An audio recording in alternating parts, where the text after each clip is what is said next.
The wind howled through the outer corridors of Quarter Station. Ice dust blew against the sealed airlocks, and the heating coils along Dock 17 flickered like dying stars. It was late, almost midnight in station time, and most of the outer levels were empty, dark, and forgotten. Jay Turner, a human engineer, sat on an old metal crate, sipping weak coffee from a dented tin mug. He wore a grease-stained jacket, his boots resting on a floor that hummed faintly under the station's power core. He had finished his repairs for the night and was thinking about Earthabot, real food, real sunlight, and how far away it all was. Then came the knock. It was soft, almost too soft to hear, but it was there. 3 slow taps, then silence. Jace froze. No one ever came to Dock 17? It was the coldest, most abandoned part of the station. Anyone who knocked here either needed help or trouble. He placed his mug down slowly, stood up, and walked toward the door. It was an old sliding hatch, sealed from the inside. Jace pressed the manual override and peered through the tiny round window. His breath caught. Outside stood a woman, an alien woman, tall and thin, her skin a pale violet, lips trembling from the cold. She wore nothing but a thin wraparound. Her shoulders and her arms, she held a little girl, smaller than 6, curled tight and shaking. Both were barefoot. Both were covered in frost. Jace didn't think. He hit the door release. The airlock hissed open with a painful groan. Cold rushed in like a wave, biting at his face. The woman stumbled forward, but didn't speak. Her legs were shaking badly. The girl didn't lift her head. She was barely conscious. "Come inside," Jace said quickly, grabbing a blanket from the wall and wrapping it around them. "Hurry," the woman didn't argue. She stepped in, clutching her child close. The door slammed shut behind them, sealing off the cold. Jace guided them toward the heating vent. The girl was ice cold to the touch. "They'll find us," the woman whispered suddenly. Her voice was soft, musical, but filled with fear. "If they see we're inside, they'll come." Jace looked at her. "Who will?" She didn't answer. He reached into his pack, pulling out an emergency ration bar. He handed it to the woman. She didn't take it. She gave it to the child first. The little girl opened her eyes, just for a second. They were deep blue, almost. Glowing and full of pain. "Here," Jace said gently, wrapping the blanket tighter. "You're safe now." The girl took a bite. The woman's shoulders finally dropped, just a little. "What's your name?" Jace asked. The woman looked up at him.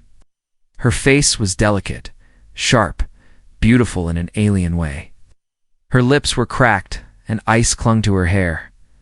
I am Vela," she said. "And this is my daughter, Lyra." Jace nodded. "I'm Jace Engineer. Dock 17. No one comes here. You'll be safe." Vela looked around the room. Her eyes scanned every wall, every vent, every light. She didn't trust it. She didn't trust him either. But she was too tired to argue. "I didn't think." She began, then stopped. "I didn't think a human would help." Jace raised an eyebrow. "Oh, you knocked on a human's door." "Was desperate," she whispered. "I didn't expect kindness." He sat across from them, leaning on the wall. "Well, surprise." The girl suddenly gasped. Her body tensed. Jace rushed forward. "What's wrong?" Vela pulled back the girl's sleeve to check her skin, and Jace froze.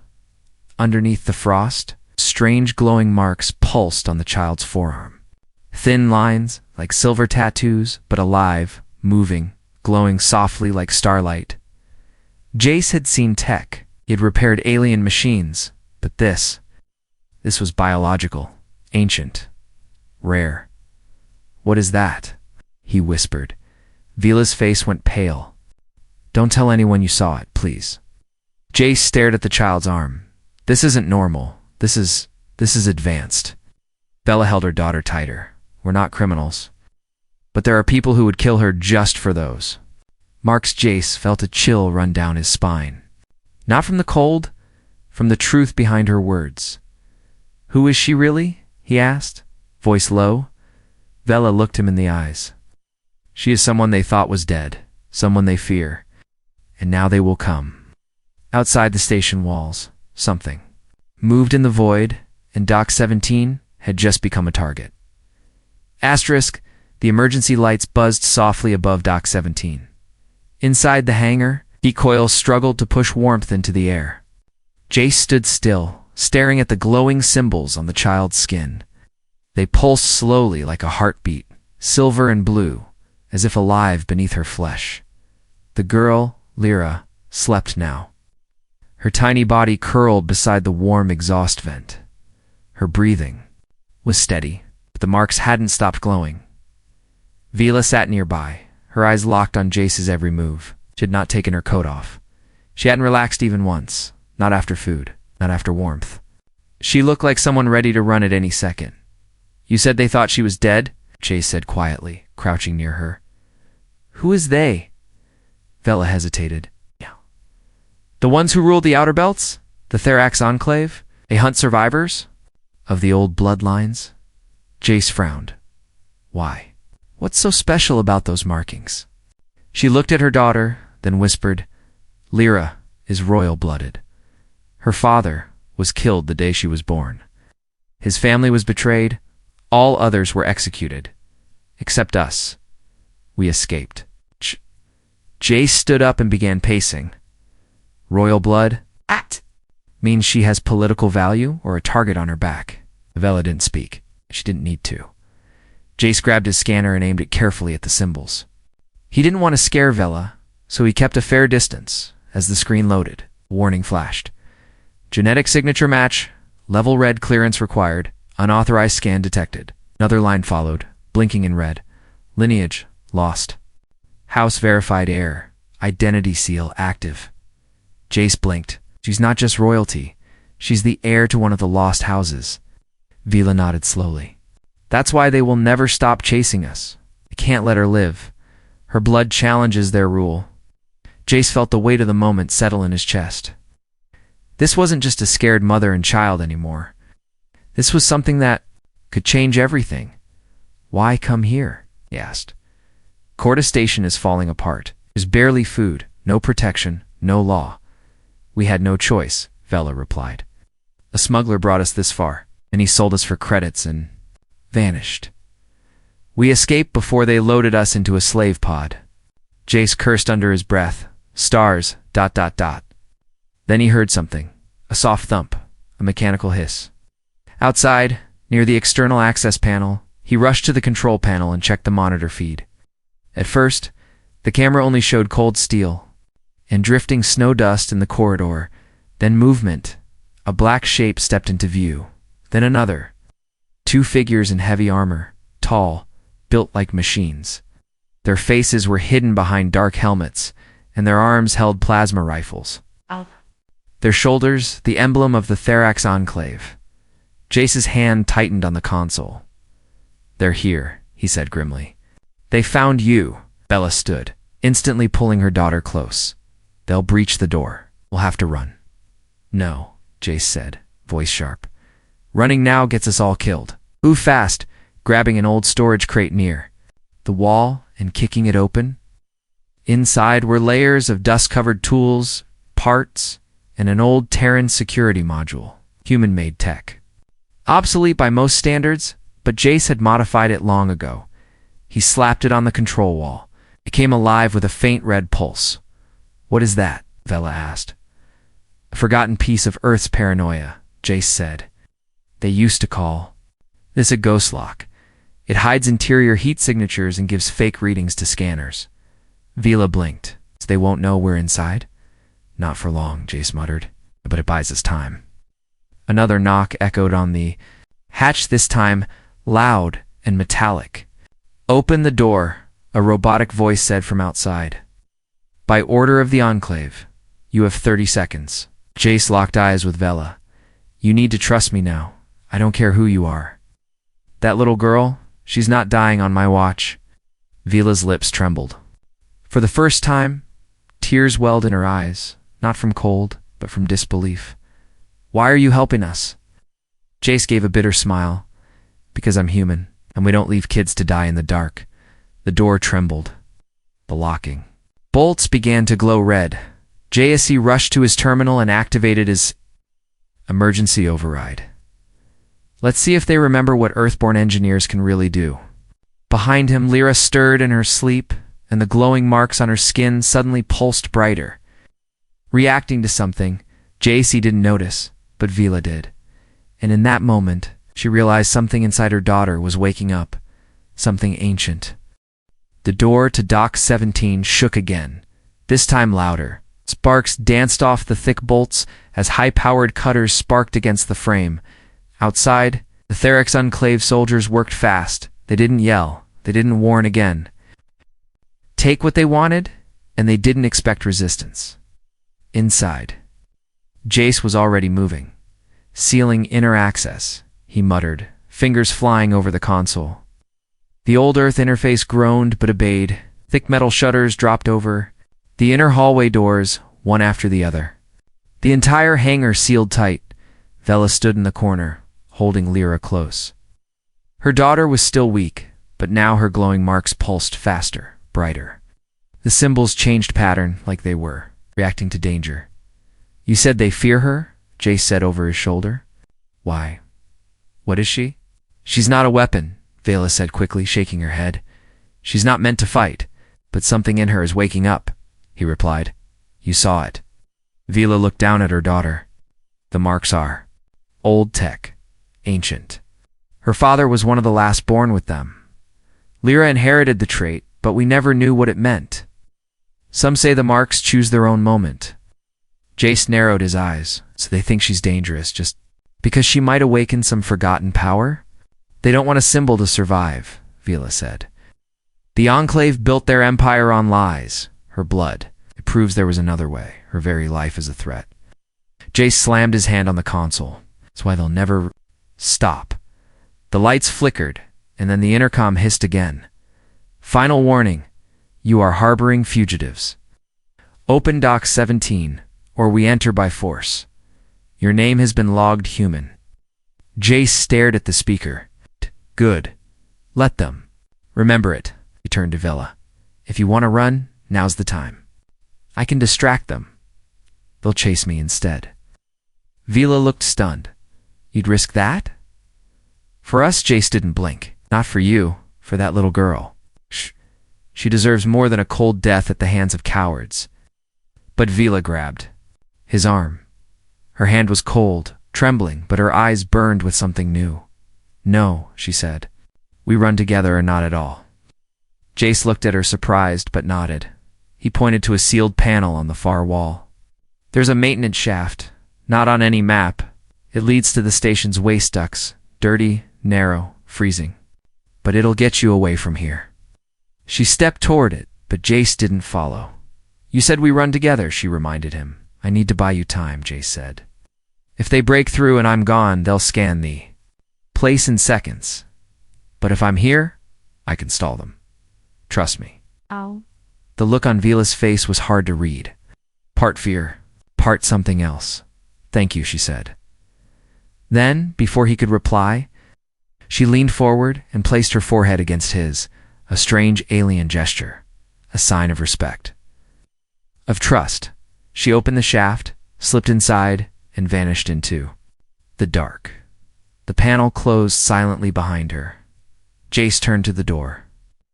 The outer bolts were glowing white-hot now. He took a deep breath. Then he smiled. All right, he whispered. Let's show them what a dock rat from Earth can do. First blast rocked the door. Mattel screamed. The Enclave had started the breach, but in the corner of the room, something else stirred. Lyra's hand twitched where she lay hidden in Vila's arms, now deeper in the shaft tunnels. The marks on her skin grew bright like stars burning beneath. Her flesh Vela noticed it too.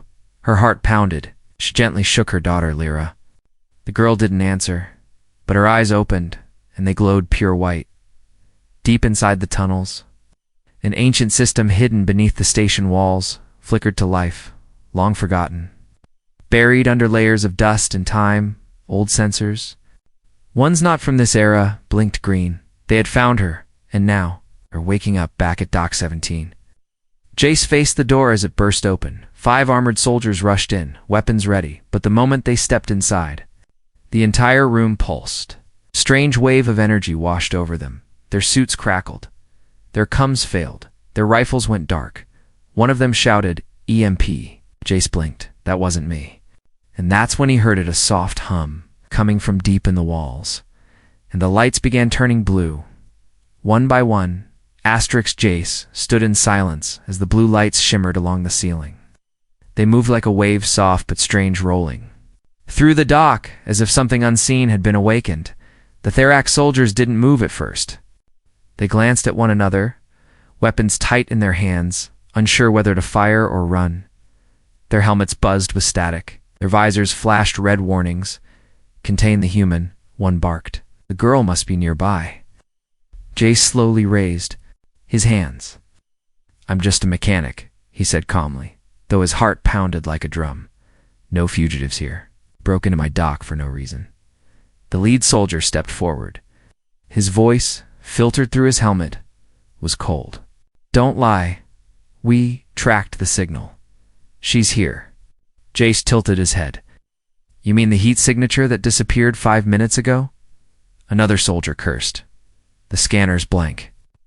Their systems were jammed, and Jace hadn't done it. He didn't need to, because something else had. Deep in the walls, the strange hum continued. No longer mechanical. It sounded almost like breathing. Like the station itself had a pulse now. Meanwhile, far below, in the maintenance shaft tunnels, Vela crouched in the dark, holding her daughter tightly. Lyra's skin glowed soft white in the blackness, not weak anymore, strong, bright, and warm. The light wasn't just light, it lit up the walls like a map. Strange symbols began to appear on the cold metal, old writing, lost dialects, languages even Vela had never seen. "Lyra," Vela whispered, "what is this?" The little girl didn't answer, but her hand stretched out and touched one of the glowing marks on the tunnel wall, and suddenly the steel shifted. A section of the shaft peeled open silently, revealing a hidden room bathed in blue mist. Inside, strange machines blinked to life, untouched by time. A cradle sat at the center, shaped like a throne, lined with silver cloth, and at the back wall a symbol. The crest of the lost house. Vela's breath caught. Her knees nearly gave out. This wasn't just an escape tunnel. This was a sanctuary made long ago for her daughter. Back in Dock 17, the lead soldier moved toward Jace. "Last chance, human. Tell us where they are." Jace sighed. "You're not going to like what happens next." He tapped a button under the table with his boot. Instantly, the shutters slammed shut behind the soldiers, sealing them in. Lights flickered again, and this time dozens of red laser dots appeared from the ceiling, each locked on a soldier's head or chest. "Defense grid," Jace said, folding his arms. "Old Earth tech. Modified by me." "You're bluffing." The soldier said. A laser flashed, zapping the barrel off his rifle. He stared at it in shock. "I don't bluff," Jace replied, but his voice was not full of rage. It was quiet, calm. "You think you're hunting animals," he said, "but you're chasing a mother and a child. It's in the freezing dark, just for power. You don't understand what she is." "No," Jace interrupted. "You don't understand what she means." He stepped forward. The lasers tracked with him, every step. "Do you even remember what it's like to protect someone instead of chasing them?" he asked. "She's just a kid." The soldier didn't answer. "You're wrong about humans," Jace continued. "We don't run. We build. We fight when we have to. But above all, we protect our own, and sometimes even those who aren't." A long silence followed. Then the soldier's visor cracked open slightly, showing yellow alien eyes, cold and unsure. "You'll regret this," he said. "I already don't," Jace replied. In the tunnels, Vela slowly placed Lyra in the silver cradle. The machines around them stirred. Lights blinked in slow patterns. It wasn't random. It was learning her. Then the wall behind them opened. Not a door, a lift, a way out. And just above it, words in ancient code glowed faintly. "Air protocol confirmed. Guardian recognized." Vela's eyes widened. "Guardian?" turned, there was no one else in the room. She looked at her daughter, then at her own reflection in the metal, but the light didn't point at her. It pointed upward, back toward Dock 17. Back toward Jack. The station didn't just recognize Lyra, it recognized him and the promise he had made to protect her, no matter what. The ships arrived without warning. No lights, no signals, just a sudden ripple in the blackness. Beyond Corda Station, followed by the appearance of a vessel so massive it blocked out 3 nearby stars, the warlord had come, and he had brought his flagship. Inside Dock 17, the Theric soldiers still stood frozen in the laser grid. They hadn't moved, neither had Jace. But outside the station, everything changed. Jace looked up as his console buzzed. A deep alarm pulsed across the control panel, shaking the floor. Dock control alert. Unregistered capital ship class, Dread Carrier. Incoming override attempt detected. Cursed under his breath. They brought him. The console flickered. Then blinked red. Transmission, override in progress. Jace didn't even need to look. He already knew who it was. The main screen flashed, and there he was, the warlord of the Therax Enclave. His face was reptilian, scarred, and deathly calm. He wore no crown, no armor, just dark robes and a single blade resting across his shoulders. His eyes glowed dull orange. No hate, no rage, just cold purpose. Human, the warlord said, voice deep and slow. You are harboring something that does not belong to you. Jace folded his arms. She's not an object. The warlord didn't blink. Then you are protecting a threat. No, Jace said. I'm protecting a child. The warlord replied, you are interfering with history. Jace glanced at the laser grid still holding the soldiers in place. Funny, I thought I was fixing broken systems. The warlord leaned slightly forward on the screen. Do you know who she is? Human? The child you hide? That bloodline was erased for a reason. They were dangerous. They awoke things better left forgotten. Jace looked up. And yet here you are, terrified of a barefoot girl. For the first time, the warlord's eyes narrowed. You were brave, he said. But brave men still burn. The screen cut. Out. Suddenly. The floor shook again, heavier this time. The warlord's ship had docked. They weren't waiting for answers. Anymore, they were coming. And fast. Jace rushed to the back wall and pulled open a sealed panel. Inside was something old. Something Earth-built. He hadn't touched it in years.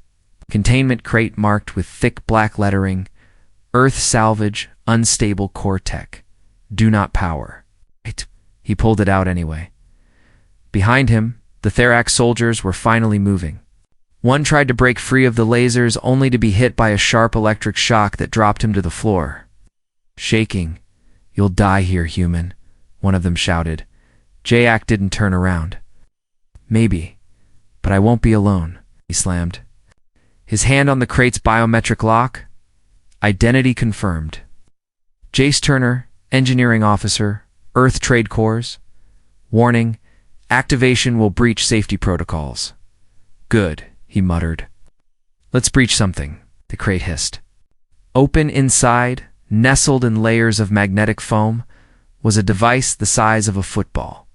Oval-shaped, dark chrome. It's impulsing with faint red light. It was Earth's answer to impossible odds. A portable, AI-driven gravity, shifter legal in half the galaxy. It didn't just crush enemy tech, it crushed everything, and it was now humming. Louder. Jace grabbed it carefully and placed it on the floor, connecting it to the defense grid's hardline. Come on, girl, he whispered to the device. That's... Far below, in the hidden sanctuary, Vila felt the tremor. The walls pulsed again, but this time, Lyra stood up, without speaking, without trembling. The marks on her skin now covered her arms, neck, and even her cheeks. The glow was no longer dim. It was alive, pouring into the walls, into the air. And her eyes were no longer those of a child. They were something more, Lyra, Vela said, voice shaking. What's happening? The girl turned slowly to her mother, the guardian. Made his promise, Vela blinked. What do you mean? But Lyra simply pointed upward, to the one who stayed. Then she stepped forward, and the entire sanctuary pulsed again. This time, it sent a wave upward through the tunnels, through the station. Through Dock 17, it hit Jace like a jolt. Not pain, but power. The gravity shifter in front of him glowed white-hot, and the soldiers, their suits began to rise off the floor slowly at first, then harder. They floated, weightless, helpless, clawing at the air. Jace stood firm. A voice echoed through the dock, not his, not Lyra's. Something older. He has been chosen. Jace's. Breath caught. What the hell? And then the ceiling cracked open, revealing a hidden compartment above. Trapped inside it. A second device. But this one, glowing the same way as Lyra, waiting, recognizing him. The Guardian *, Dock 17 shook like it was alive. The walls pulsed with white light. The air shimmered with strange heat. But the floating Therax soldiers screamed as the gravity twist pushing. One way, then the other, like a giant hand was tossing them in the air. Jace stood at the center, chest heaving. His boots were anchored to the floor with magnetic locks. But even he was struggling to stay upright. The old gravity shifter roared louder. And the second device, now active, floated down from the ceiling, hovered beside him, humming with the same light that burned in Lyra's skin. Jace didn't know what it was. He only knew it had chosen him. He reached out. The moment his hand touched the sphere, it flared and the laser grid vanished. In its place, a translucent shield spread around him in a circle. Not a defense field, something else. A link. He felt it in his bones. Below, in the sanctuary, Lyra's eyes widened, touched it. She whispered. Vala gripped her daughter's arm. Touched what? Lyra didn't answer. She simply stepped toward the lift that had opened behind them. He's ready, Vala stared. You can't go up there alone. I'm not, Lyra said gently. You're coming too. The lift whooshed upward, the storm above. Outside the sealed doors of Dock 17, the warlord stepped into the station himself. He didn't wear armor. He didn't need to. Around him marched 10 elite guards, each carrying advanced shock cannons and shields that bent light. He stopped before the sealed hangar. He raised one hand. A small disc slid from his palm and attached to the metal wall with a hiss. It blinked once and detonated. The quiet hum. The door vanished into dust. He stepped through. Jace looked up from the center of the dock. Their eyes met. You came yourself, Jace said, surprised. Didn't think I was that important. Warlord studied him. You're not? He stepped forward slowly. I came for her. Jace didn't move. I'll have to go through me. The warlord tilted his head and nodded once. The soldiers rushed in. Jace spun, and the sphere beside him exploded with light. Energy slammed outward. Like a pulse knocking half the guards off their feet. Jace charged the nearest one. Powered by the shield, crushed the alien's rifle on contact. He ducked a blast, spun behind a crate, rolled, then hurled the deactivated gravity shifter like a grenade. It hit 2 soldiers and pinned them to the floor with sudden, crushing weight. But there were too many. One slammed into him, knocking Jace to the ground. Another raised a blaster made at his head. Then the lift behind him opened with a soft chime. Vela stepped out, eyes burning with fury. Lyra stood beside her, glowing like a small star. The soldier paused just long enough for Jace to sweep his legs and throw him aside. Vela ran to him. Are you all right? I was holding the line, Jace said, panting. Vela turned to the warlord. You'll not take her. The warlord looked at Lyra, then at Vela. This is not your fight anymore. She is my daughter. No, the warlord said. She is history's echo. Lyra stepped forward. Everyone stopped. Even the warlord. She looked so small, but the dock seemed to bend. Around her presence, you destroyed my father, she said. You hunted my kind. You feared our blood. But you forgot something. The warlord raised an eyebrow. And what is that, child? Lyra held out her hand. The marks on her skin leapt into the air, glowing strands of light, forming shapes around her, not weapons. Stories, memories, visions of her ancestors, warriors, peacemakers, builders. You didn't just erase bloodlines. She whispered, you tried to erase hope. The warlord's hand twitched on his blade. Jace stepped beside her. She's not alone anymore. Vela moved to her other side. She never was. The lights dimmed, then flared. A new wave of energy burst from Lyra washing across the dock. The soldiers screamed, dropping their weapons, shields dissolving like dust. The warlord took one step back, his eyes wide now. What are you? Lyra's voice was quiet, calm. I'm the reminder. Then she collapsed. Jace caught her before. She hit the floor. The dock was silent. Smoke rose from the weapons scattered across the deck. The soldiers had fled. The warlord was gone. Vela knelt beside her daughter, brushing sweat from her brow. She's burning up, Jace whispered. She used too much. Vela nodded. She's not meant to do it alone. Jace looked at the floating sphere, now dim again, touched it one last time. Then he made a quiet promise. You'll never fight alone again. Silence returned to Dock 17. The lights had stopped flickering. The gravity was steady again. The glowing energy that had once surged through the walls had faded to a soft blue pulse, gentle, like breathing after a long run. Lyra lay in Jace's arms, barely awake. Her skin was cool now. The glowing marks had dimmed, but a soft smile played on her lips. She did it, Vela whispered, crouched beside them. Jace nodded. She saved all of us. Vela looked around. The Therak soldiers were gone, their weapons scattered, their ships pulling away from the station, silent, defeated, not by force, not by war, but by one child, by truth, by hope. The warlord had vanished too. No one saw him leave. But something told Jace he wasn't dead. He was humbled, and that might be worse. They sat there for a long moment, three of them, beneath the broken lights and scattered crates, just breathing. Finally, Vela turned to Jace. You should have left us, she said softly. They warned you, they threatened you, but you stayed. Jace looked down at Lyra's face. She stirred, curling into his jacket like she'd always belonged there. I couldn't walk away, he said. Not from a mother begging for warmth, not from a kid freezing at my door. Vela's eyes shimmered. You didn't just give us heat, she paused. You gave us home. A long silence passed between them. Then Jace stood, still carrying Lyra. He walked across the dock toward his storage kitchen. It wasn't much, just a steel counter, some old cooking bots, a wall heater. He placed Lyra gently on a folded blanket and looked at Vela. Do either of you eat stew? He asked with a crooked smile. Vela blinked. What? I've got one pot of real Terran stew left. I was saving it for who? She asked. Jace shrugged. Didn't know until now. He clicked a button. A dull red glow lit up the cooker.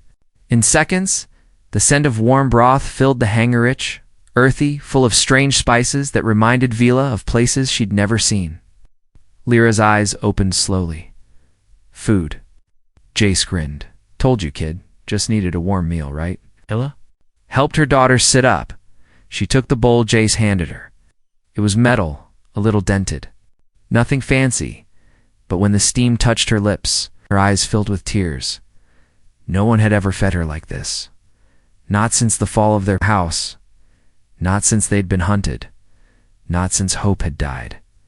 She took a slow bite, and for the first time in years she felt warm. Jaha sat beside them, watching quietly. Vela turned to him. You're not what they said humans are. Jace laughed. What did they say? That humans are cold, harsh, mercenaries, always looking for something to take. He leaned back against the crate. You do that too. Vela smiled faintly. But you gave, without asking for anything. Jace didn't answer right away. Then quietly he said, maybe I was the one who needed something. She looked at him. What? He shrugged. A reason to believe we still matter? Another silence settled between them, but this one felt different. Not heavy, not sad, just full. Suddenly, A low beep echoed from the far wall. Jace stood and checked the screen. Transmission, he muttered. Encrypted. Not Therax.